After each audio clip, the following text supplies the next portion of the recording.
Well, it's supposed to be spring, but the snow flurries are flying right now, but that doesn't matter.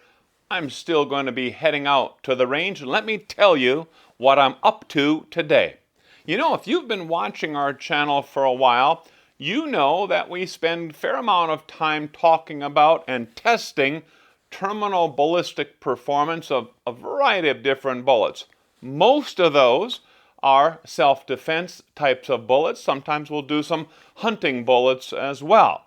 And in many of those same videos, I like to note or mention that none of those bullets, doesn't matter how good that bullet is terminally, that bullet still will not perform well if the shooter doesn't do their job correctly. In other words, shot placement is extremely important.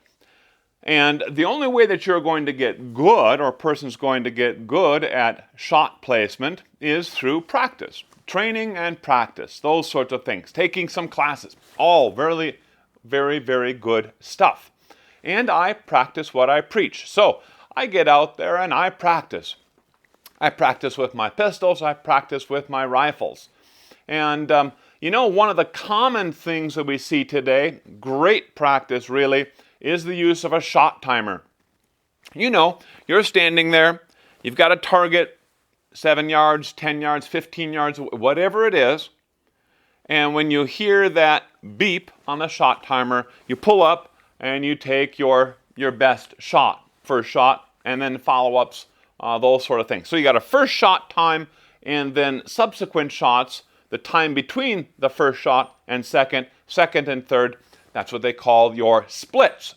Well, I've been practicing this, and I really like my IWI Tavor bullpup rifle. I do a lot of practice, this kind of practice with that rifle, and normally I can get, I'll call it my par, about 0.6, 0.7 seconds for first shot from the low ready position, and then my splits, if I'm really doing good, 0.16, 17, but normally, more realistically, 0.18 and 0.2 seconds is the splits between subsequent shots. But that got me thinking. What is the effect or the cost of thinking before you ever take that first shot?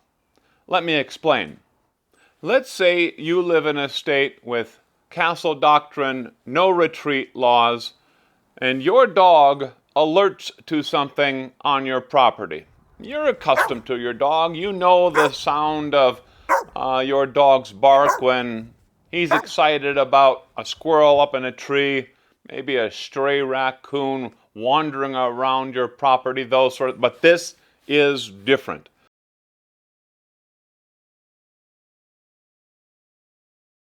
This is different, and so what you do is you grab your rifle and you head out on your property to see what's going on.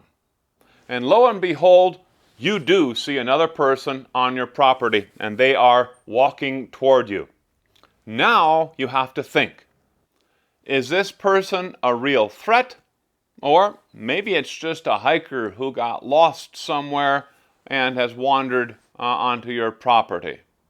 I know I'm going to get some folks who will say, shoot them all, let God sort them out. Well, I say that's a silly response, and God's going to sort you out too. You have to give this some thought, and this is realistic stuff.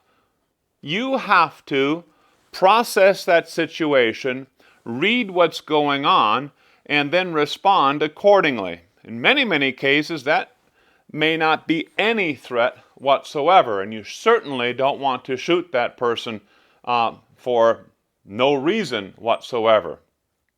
So, how much time is going to be added to my par when I have to process that situation, when I have to think about that situation? So that's the situation that we are trying to simulate out at the range. We spent a fair amount of time thinking about this and setting this all up. And here's what we did. You're going to need two people if you're going to try this yourselves. And so what my son did, is he set up these two targets. He could set up one target or both targets at about 15 yards. Didn't have to be exactly that. One target could be closer, one target further away. That was completely up to him how he wanted to set that up. And originally I thought it might be good if I just closed my eyes.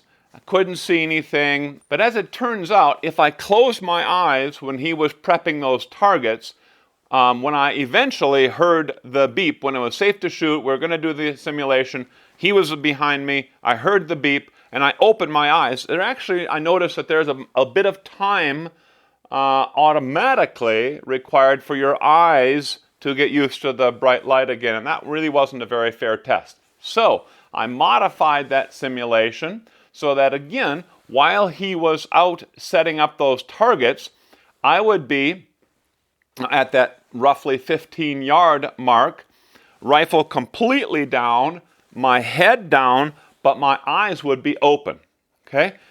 Completely down, looking more or less at my feet. Now, a person can cheat if you want to. You can peek at what's he doing out there. You're only cheating yourself. And I wasn't about to do that. I wanted to make this into a really fair experiment and find out what is the cost of thinking, of having to think before shooting. And what we learned is that when you have to think about and process a situation, it pretty much doubles your initial response time. After you have decided to shoot, those splits are exactly the same. But that processing, that thinking process pretty much doubles. I was getting 1.2, 1.3 second initial shots. He did the experiment also, same thing, head down, absolutely looking at the ground. I set things up for him, ran the same thing. His par is much faster than mine. He's getting 0.47, 0.5s consistently. And so he was still getting, though.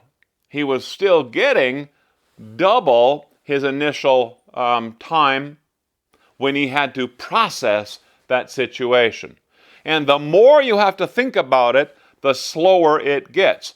I put another target out that had different shapes on it, different numbers inside the shapes, and now the person is calling out, again with your head down, the person is calling out left circle, or number 6, or octagon on the right, whatever it happens to be. And so then when you hear the beep and you have to look up, now you got to find this thing.